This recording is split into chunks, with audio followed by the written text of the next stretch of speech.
Sipas anëtarëve të Komisionit Parlamentar për Arsim, qeveria ka vonuar sjelljen e testit të maturës në komision, prandaj edhe besojnë se kjo ka shkaktuar stres te vetë maturantët, kështu mendon anëtarja e këtij komisioni Teuta Agjiu. Qeveria e Kosovës është vënë për ta sjell me kohë në komisionin tonë ligjin për maturën dhe kësaj radhe domethënë nxënësit të gjithë maturantet ishin stres se a do të ketë prag të kalueshmërisë apo nuk do të ketë.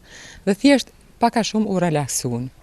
Dhe erdhi momenti dhe ne nuk mujte me bë ligjin, thash për shkak të vonesave, kishte edhe vonesa në parlament, ndonjëherë me arsye normal, opozita gjithherë me arsye çon edhe seancat dhe thjesht nuk mundem me kalu ligjin. Prandaj maturantët unë mendoj që kanë hyrë me shumë stres. Përndryshe Agjiu mendon se përparësi ka qenë se si vjet ka pasur më shumë qetësi gjatë zhvillimit të testit dhe mendon se ky është një sukses për ta.